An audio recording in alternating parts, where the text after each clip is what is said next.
What's up guys, Addicted to FM here, and I'm back making another video on FM Scout for the first time in a long time, if that makes any sense at all, that is.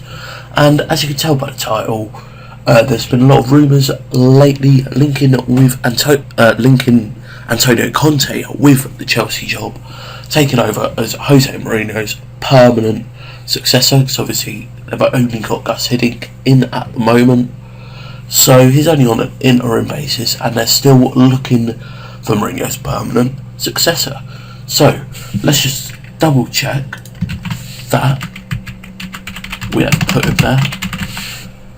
And yeah, you can see there, manager of Chelsea, Antonio Conte. Be interesting to see what formation he plays, but I'm going to holiday until the end of the transfer window, see firstly how he started the season and if he's made any transfers. So I guess I'll see you guys then, and yeah, I'll see you guys in a second. Okay guys, so I believe that we're at the end of the transfer window, so we're going to click on Chelsea. You can see Conte's still there, and it's actually quite interesting that he's playing that way with Chelsea. But yeah, anyway, we're here to see transfers, and you can see he's gone to his home nation, Italy, to get some players in. First one being Mattia Deschio. I quite like this guy because he's quite versatile, because he can play right and left, and you can see he's 22 and he's got decent stats and obviously room to grow. Sorry if you can hear my phone there. But yeah, it's not a bad signing, and for $9.5 million you can't complain about that. But we'll have to see how he does at the end of the season. And Nikola Markizmovic, who again is quite a versatile man across the back line, so he's gone for the defensive signings here.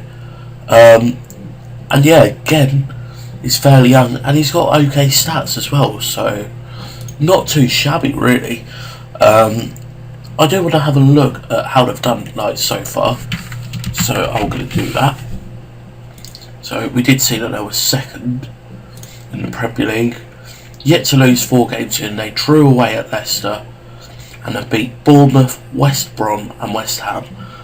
Bournemouth was only 1-0, but West Brom 5-0 and West Ham 3-1. You can see Costa's got 6 goals in 4 games, and Fabregas is doing well on the assists as well. So I'll be interested to see how he does, and I guess I'll see you guys again at the end of the season. And you got to remember they're in Europe as well. Are they going to go far there? We'll find out. I'll see you guys at the end of the season. Hopefully he's still in charge as well. So yeah, I'll see you guys. Okay guys, so if you are quite an observant person, you may have seen that the Chelsea job is available. So things kind of worked out for him after a pretty decent start, as we saw. So let's go and have a look. And they finished 4th, which isn't really disastrous, but they were 14 off top. Costa was joint top goal scorer, and Matic did well as well. So let's see if they had him in.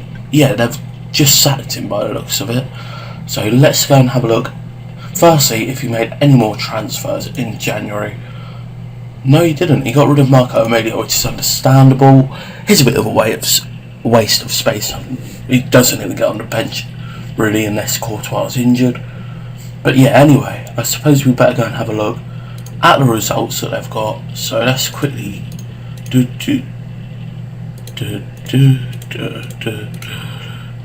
So I'm guessing it was a bit of a collective of maybe didn't do too well in the Prem and the Champions League, and maybe that's why he got sacked. But let's have a look. So I know that, look at this for a start they had in the league. They didn't lose for what's this, nearly half the season. Let's actually sort this out. We auto cycle, there we go. So okay, they didn't lose for what, nearly 3 months. So they had a decent start, beating West Ham, Costa getting a hat-trick, then they drew with Leicester, battered West Brom, beat Bournemouth, beat Palace and Middlesbrough, drew with Swansea, and got a decent result away at Man U as well, where they drew 1-1, and they then beat Liverpool and Spurs, and then Norwich. And oh yes guys, you're probably thinking Brighton in the Prem. Yeah, I put Hull, Middlesbrough and Brighton up, and Newcastle, Sunderland, and Aston Villa, obviously, down as the current three, because obviously if he takes over, it will be from next season. So I thought I'd make it a bit more realistic. Well, I haven't put like Guardiola in charge of City or anything, but you know, I've just tried to make it that a little bit more realistic. And newly promoted Brighton did actually manage to get a first win over Conte.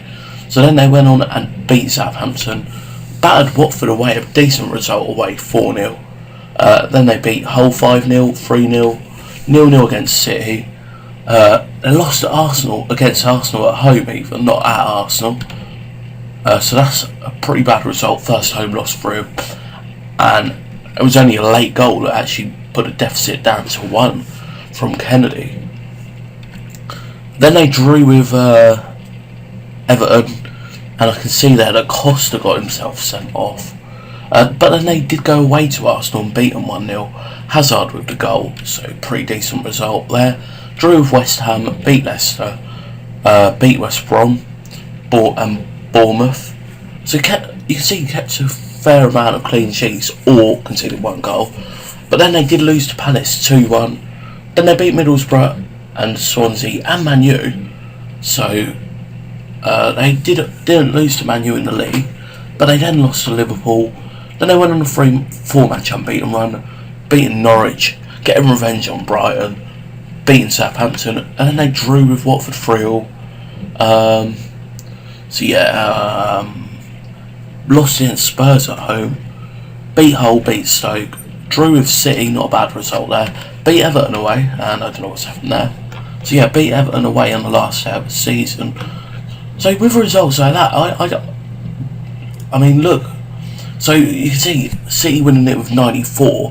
The benchmark, or I think that's what they call it, like the usual amount is usually around 85. So Man City have performed very well, and I think if the 3 teams above Chelsea hadn't performed so well, that they would have finished higher up. Because let's be honest, none of their results were that diabolical. They could have drawn a few less, but 8 isn't that bad.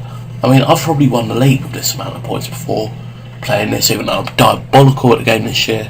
But yeah, we want to see how we did in the other competition, so I suppose we'll go into FA Cup. And wow, didn't end well in the FA Cup. So they lost to Spurs in the 4th round after beating Northampton. So yeah, obviously you won't want to talk about that. But they did beat Arsenal in the Community Shield on penalties. That was obviously his first competitive game. And the Capital One Cup, it looks like they may have won it. Yeah, so they beat Leeds, which is a pretty big game. Remy getting 4 there. That is absolutely amazing. And got a 10 rating as well.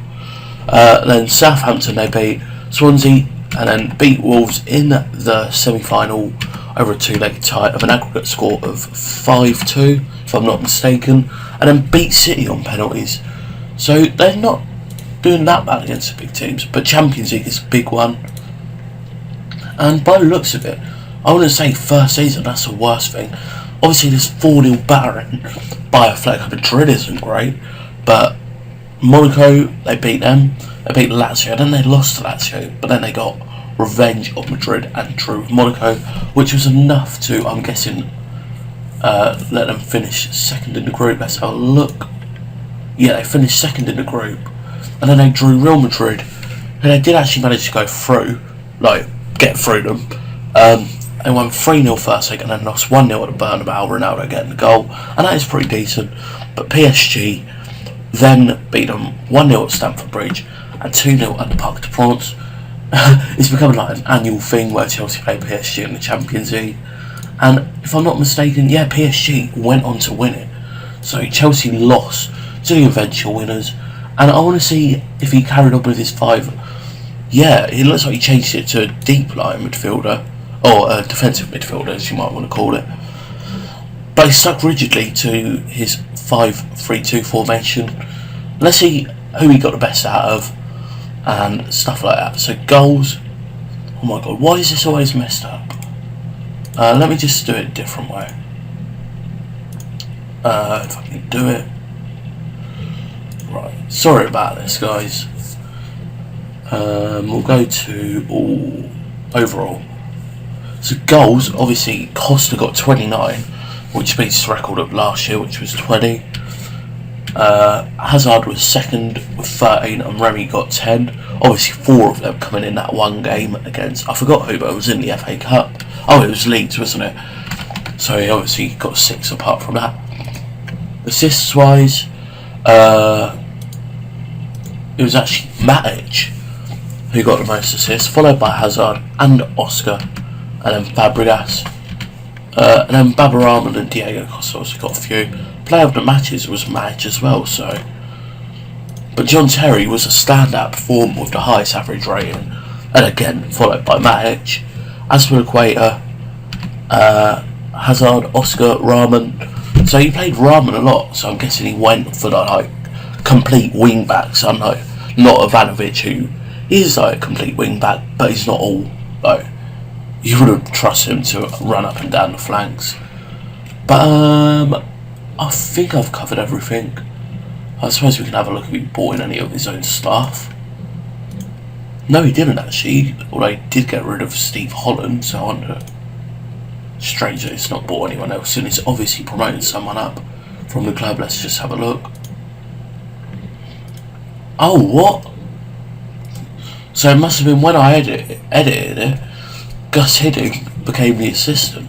Because obviously you have to edit it in the editor. So anyway, this video has been 11 minutes long. Unfortunately, Conte hasn't done great because he's got sacked, even though I don't think personally he's done that bad.